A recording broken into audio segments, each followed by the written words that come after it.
रुक्मणी का विवाह शिशुपाल से होने वाला था, लेकिन वह कृष्ण को श्रेष्ठ समझती थी और उनको पत्र लिखा और निवेदन किया।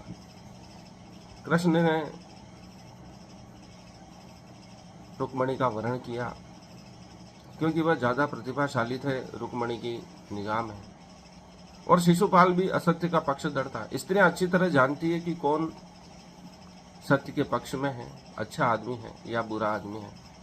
वह उसी का चयन करती है जो सर्वश्रेष्ठ है, सत्य का पक्षधर है, समाज में जिसका सम्मान है, और भविष्य इसका क्या होने वाला है, ये बर्बाद होने वाला है या संपन्न होने वाला है, इसका सम्मान होने वाला है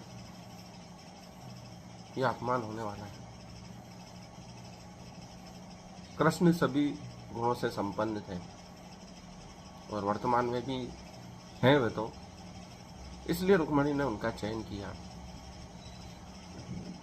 यशोधरा ने अर्जुन का वरण किया। इस प्रकार हम देखते हैं कि जो प्रतिभाशाली है, सत्य के पक्षधर हैं, उन्हीं का वरण महाभारत काल में, रामायण काल में किया गया है। असत्य को स्त्रियां नकार देती है, प्रतिभाशाली का चयन करती हैं। आज जो समस्या उत्पन्न हुई है प्रतिभा की कमी से हो रही है। पुरुष अपनी योग्यता साबित नहीं कर पा रहे, इसलिए कृष्ण अर्जुन से कहते हैं दुख सुखे समय कृत्वा।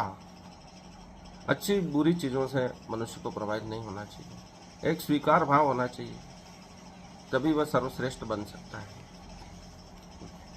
प्रथम तो वह किसी से प्रभावित न हो और एक स्वीकार भाव हो, जो परमात्मा जो उसे दे रहा है उसे स्वीकार करे। जो स्वीकार करता है उसे आगे की उपलब्धियां भी मिलती हैं।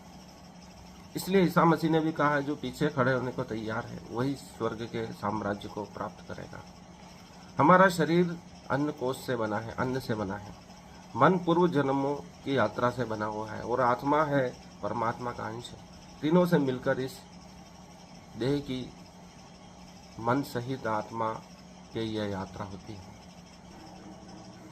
जो हमें वर्तमान में रहने की शक्ति प्रदान करता है। न हमें भूत की सोचना है न भविष्य की। इसलिए कृष्ण ने इस जीवन को लीला कहा है। इसलिए उनकी जितनी भी लीलाएं हैं, रास लीला है, जो भी कर्म है उसमें लीला शब्द जोड़ा गया है। इसलिए हम रामायण को रामलीला कहते हैं। गांव-गांव में, शहरों में जो लीलाएं होती है वह रामलीलाएं कहलाती है, क्योंकि इस जीवन का कोई उद्देश्य नहीं है। इस जीवन का आनंद लेना है, खेल खेल में इस जीवन को बिताना है।